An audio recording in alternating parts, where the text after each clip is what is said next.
Hallelujah. सबको जय मसीह की। मैं एक वचन जो पवित्र आत्मा के द्वारा मुझे प्रेरित किया जा रहा है, मैं चाहती हूँ आप सबके साथ बांटना। तो आइए हम एक वचन के ऊपर मनन करेंगे। मत्ती 7 अध्याय और उसकी 16 आयत के अंदर ऐसा लिखा है, उनके फलों से तुम उन्हें पहचान लोगे। क्या लोग झाड़ियों से अंगूर या ऊंट कटारों से अंजीर तोड़ते हैं? हालेलुया। यहाँ पर परमेश्वर क्या कह रहे हैं कि परमेश्वर का वचन हमें बता रहा है कि तुम उनके फलों से उन्हें पहचानोगे। हम कई बार इस संसार में आज जो संसार के अंदर जो भी चल रहा है, बहुत सारे हमारे पास सोशल मीडिया के थ्रू बहुत सारी बातें हमारे सामने और अलग अलग तरह से लोग परमेश्वर प्रभु यीशु मसीह को रिप्रेजेंट कर रहे हैं। लेकिन कैसे पहचाने हम? वचन कहता है तुम उनके फलों से उन्हें पहचान लोगे। कहता है झाड़ियों से कोई भी जो अंगूर नहीं तोड़ सकता। मतलब हर अच्छा पेड़ अच्छा फल लाता है।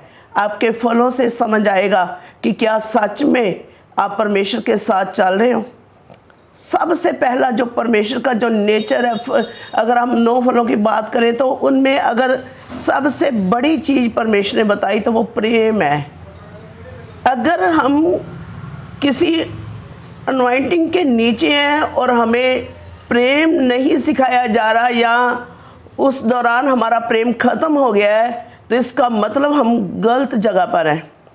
यहाँ पर हम ईस्टर डे में जो प्रभु ने वचन दिया कि हम मृत्यु से पार होकर जीवन के अंदर पहुँचे हैं। अगर आप पहला यूहन्ना पढ़ोगे, उसमें लिखा है मृत्यु से हम पार होकर जीवन में पहुँचे हैं। क्यों? क्योंकि हम भाइयों से प्रेम रखते हैं, क्योंकि परमेश्वर प्रेम है।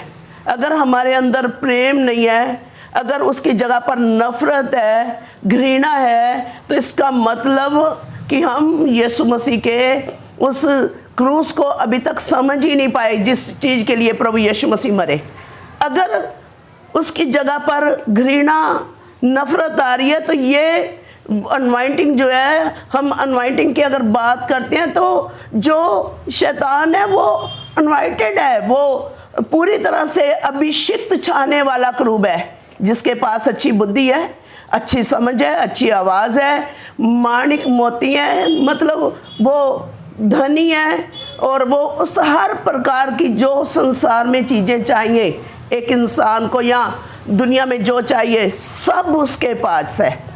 लेकिन वो इन सब के होने के बावजूद भी वो गिराया गया स्वर्ग से। वजह क्या थी? वजह ये थी कि वो परमेश्वर के अधीन नहीं रहा। वजह ये थी कि वो घमंड करने लगा था। वजह ये थी कि उसके अंदर प्रेम खत्म हो चुका था। इसी कारण वो गिराया गया। और वो जब ज़मीन पर गिराया गया तो लोगों को यही चीज़ करके बहका रहा है कि अनवाइंटिंग कर रहा है, लेकिन वो ग्रेट अनवाइंटिंग के खिलाफ था। वो अभिषेक की बात कर रहा है, लेकिन वो महाअभिषेक के खिलाफ था। वो खुदावंद परमेश्वर जिसने उसे रचा और बनाया, वो भूल गया कि मुझे किसने इस जगह पर रखा है। वो जगह को खो दिया और उस ग्रेट अनवाइंटिंग के जब वो खिलाफ आया तो उसका पतन हुआ। आज हम अनवाइंटिंग की बात करते हैं। अगर हम अनवाइंट के नीचे रहना चाहते हैं, अगर हम प्रेम करेंगे, अगर हम अधीनता में रहेंगे तो ही अनवाइंटिंग है। नहीं तो अगर हम ग्रेट अनवाइंट के परमेश्वर के खिलाफ होकर अनवाइंटिंग की बात करें तो समझ लो ये कौन सी अनवाइंटिंग की बात हो रही है। हालेलुया। आपको पता है क्यों कुछ लोग प्रभु यीशु मसीह से पीछे हट गए? क्योंकि उनको एक पोजीशन चाहिए थी, उनको एक पद चाहिए था, ओहदा चाहिए था। वो सोचते थे ये राजा है, ये यहूदियों का राजा है, और ये जब राजा बनेगा तो जैसे बरअब्बा जैसे लोग थे वो सोच रहे थे कि ये राजा बनेगा और हम भी इसके साथ राज्य करेंगे। लेकिन यीशु मसीह का जो राज्य था वो इस धरती का नहीं था। ये वो भूल गए थे कि उसको समझ नहीं आ रहा था, और वो सोच रहे थे कि ज़मीन पर हमें कोई पोजीशन मिले। और वो उस पोजीशन को पाने के लिए उसने एक बड़ी पोजीशन जो परमेश्वर के साथ थी। आपको मालूम है यीशु मसीह को राजा बनाने के लिए लोगों ने अलग अलग जगहों पर यीशु मसीह को ले जाते थे कि इसको हम राजा बनाएं, लेकिन यीशु मसीह निकल जाते थे उनके बीच में से। वजह मालूम है क्या है? क्योंकि परमेश्वर को पता था कि जो मेरा राज्य आने वाला है वो हमेशा का राज्य है, वो सर्वदा का राज्य है। वो ऐसी पोजीशन नहीं है कि जहां हम जाएंगे, हम लोगों से लड़ेंगे हम अपनी पोजीशन पाने के लिए, या हम अपने आप को शो करेंगे। मेन यीशु मसीह का जो टारगेट था वो था पिता के साथ यीशु मसीह का एक अच्छा संबंध, एक अच्छा रिलेशन, पिता के साथ संगति। डेली यीशु मसीह जो है वो पिता के साथ संगति करते थे। उनको पता था अगर मैं इन लोगों के साथ चला तो ये लोग मुझे परमेश्वर से अलग करके दुनिया के राज्य में वो राज्य दे देंगे जिसके लिए यीशु मसीह को पहले से ही, जब यीशु मसीह ने बपतिस्मा लिया तभी से शैतान ने बोला कि मेरे पाँव में गिर जा, मुझे दंडवत कर दे तो मैं सब कुछ तुझे दूंगा। तो ये जो चीज़ें हैं संसार की, वचन कहता है कि संसार और उसकी वस्तुओं के पीछे मत भागो। लिखा स्वर्गीय वस्तुओं की खोज में रहो, उस चीज़ के लिए जो इटर्नल है, जो हमेशा प्रभु का राज्य जो सदा का है। वो वो जो राज्य करना चाहते थे वो हमेशा का राज्य था। लेकिन कुछ लोगों को इस धरती के ऊपर लिखा है जो इंसान इसी जीवन में यहीं पर, केवल यहीं पर प्रभु से आस रखता है, वो इंसान सबसे ज़्यादा भागा है। क्योंकि परमेश्वर हमें वो राज्य देने आए जिसका कभी भी अंत हो नहीं सकता। तो मैं आज यही पवित्र आत्मा मुझे बार बार बोल रहे थे कि बता कि दुनिया की चीज़ों के पीछे मत भागो, मत भागो दुनिया की पोजीशन के पीछे। यही पोजीशन बहुत लोगों ने प्राप्त की और अपने लिए लोगों को बैर अपने लिए उत्पन्न कर लिया। जब लोग बैरी हो गए तो वो पोजीशन उनकी वो पोजीशन ही उनका दुश्मन बन गई। तो हमारी जो एक ग्रेट पोजीशन, जो ग्रेट अनवाइंटिंग है, जो प्रभु यीशु मसीह ने बोला कि मैं जैसे पिता के साथ हूँ वैसे मैं चाहता हूँ कि तुम भी मेरे साथ एक हो, और हम हमेशा के राज्य के अंदर यीशु मसीह के साथ वहाँ पर एंटर करें जहाँ पर परमेश्वर ने हमारे लिए एक घर तैयार किया हुआ है। प्रभु का दास पौलुस बहुत अच्छा बोलता है, गलातियों 3 के अंदर कहता है क्या तुम ऐसे ही निर्बुद्धि हो कि जो आत्मा से शुरू करके अब शरीर में ख़त्म करोगे। तो अगर हम शरीर में शुरू करके अगर आत्मा में ख़त्म करते तो कितना ही भला होता। लेकिन क्या हम प्रभु यीशु मसीह को जान लेने के बावजूद भी, सब कुछ जान लेने के बावजूद, क्या हम फिर शरीर में होकर चलेंगे? क्या हम फिर ग्रेट अनवाइंटिंग के खिलाफ जाएंगे?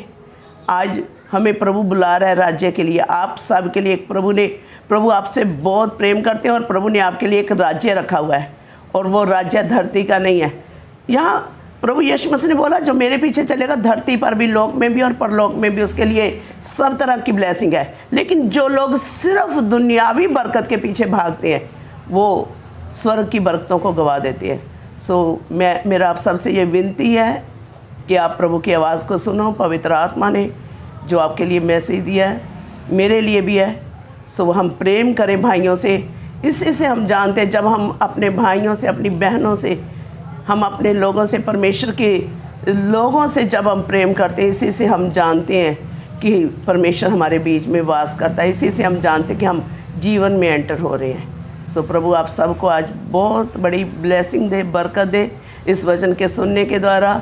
मैं चाहती हूँ इस वचन को आप जितने सुनकर आशीष पाते हो ज़रूर इसे दूसरों के साथ शेयर करें, ताकि हम आज जो हो रहा है संसार के अंदर, अगर इसी में अगर आप मत्ती 7 अध्याय की हमने अभी जो 16 आयत पढ़ी, अगर 15 आयत पढ़े उसमें लिखा झूठे भविष्यवक्ताओं से सावधान रहो। तो मैं इसको बोलूँगी माइंड वॉश करने वालों से सावधान रहो। जो आपको माइंड वॉश कर रहे हैं, आपके जीवन में हो कुछ नहीं रहा है, आप बस दौड़ लगा रहे हो, भाग रहे हो, एक दूसरे को देखकर भाग रहे हो। तो झूठे भविष्यवक्ताओं का नहीं मतलब जो लोग माइंड वॉश कर रहे हैं, बातें बड़ी बड़ी कर रहे हैं, लेकिन उनका फलों से पहचानोगे, बड़ी बातों से नहीं। प्रभु का राज्य बातों में नहीं है, परमेश्वर का राज्य सामर्थ्य में है, परमेश्वर का राज्य बदलाव में है। अगर जीवनों में बदलाव ऐसा हो रहा है कि हम नफ़रत से भर रहे हैं, तो इसका मतलब है हम सही अनवाइंटिंग के नीचे नहीं है। जो ग्रेट अनॉइंटिंग है, जो महाअभिषेक है, वो प्रेम का संदेश देता है। यीशु मसीह ने क्रूस के ऊपर प्रेम का संदेश दिया। इसी तरह हम मृत्यु से पार होकर जीवन में एंटर कर सकते हैं। प्रभु आपको बरकत दे, दूसरों के साथ बांटें, प्रभु की बरकत को, सुसमाचार को बांटें। और जैसे जैसे आप इसको शेयर करेंगे, मेरा बिलीव है कि आपके हर समस्या को परमेश्वर पूरी रीति से आपको फ्री करेंगे, आपको ब्लेस करेंगे, बहुत ऐसे बरकत देंगे। और मेरी प्रार्थना है प्रभु यीशु मसीह से, मैं प्रार्थना करती हूँ, आइए प्रार्थना में हो जाए कि परमेश्वर जो भी इसे सुने वो मन फिराए और उसको सही से समझ जाए, और उसका पवित्र आत्मा जी आप मार्गदर्शन करें, आपका ग्रेट अनवाइंटिंग उन्हें ले चले। और वचन सुनते सुनते इनकी हर जो भी इस समय जिस पीड़ा में, जिस प्रॉब्लम में, परेशानी में ये वचन को, इस वीडियो को सुनते हैं पिता, तो प्रभु जी मैं चाहती हूँ इनके जीवनों में टेस्ट मनी हो, बड़ी टेस्ट मनी, और ये तेरी गवाही दे, तेरी महिमा करे, और प्रभु इनके जीवनों में बड़ा बदलाव आए। ये अनवाइंटिंग नहीं बल्कि उस ग्रेट अनवाइंटिंग को पहचान सके। ब्लेस करे लॉर्ड, प्रभु यीशु मसीह के नाम में, आमीन।